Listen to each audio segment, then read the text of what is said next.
মায়ের অসুস্থতার কারণে গত বৃহস্পতিবার এইচএসসির প্রথম দিনের বাংলা প্রথম পত্র পরীক্ষা দিতে না পারা ঢাকা শিক্ষা বোর্ড ল্যাবরেটরি স্কুল অ্যান্ড কলেজের পরীক্ষার্থী আনিসা আরিফা রোজবার ২৯ জুন বাংলা দ্বিতীয় পত্রের পরীক্ষায় অংশ নেবেন। এ তথ্য কালবেলাকে জানিয়েছে আনিসা। একই তথ্য জানিয়েছে তার মা ও কলেজের অধ্যক্ষ। শনিবার ২৮ জুন বিকেলে আনিসার মা মুসলিমা আহমেদ সুবর্ণা কালবেলাকে বলেন, আমি আগের চেয়ে অনেকটা সুস্থ।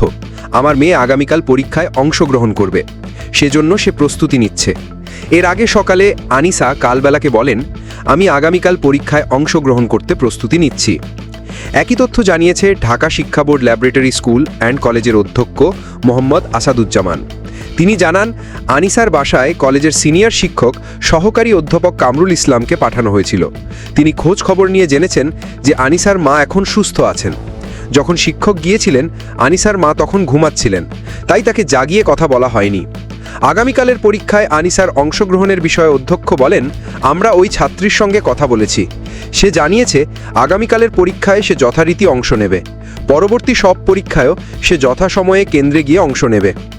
আনিসার মা কালবেলাকে বলেন, আমি সেদিন হঠাৎ অসুস্থ হয়ে পড়ি। এরপর কি হয়েছে সেগুলো আমি বলতে পারবো না। চিকিৎসা শেষে বৃহস্পতিবার রাত ৮টায় বাসায় ফিরি। তাকে রাজধানীর মিরপুরে ১৩ নম্বরে একটি ক্লিনিকে ভর্তি করা হয় বলে জানান তিনি।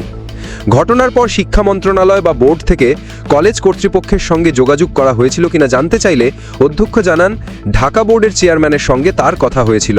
চেয়ারম্যান তাকে জানিয়েছেন, শিক্ষা উপদেষ্টার পক্ষ থেকে শিক্ষা মন্ত্রণালয়ের ঊর্ধ্বতন কর্মকর্তারা শিক্ষা বোর্ডে যোগাযোগ করে বিষয়টি মানবিক দৃষ্টিতে বিবেচনার নির্দেশনা দিয়েছেন।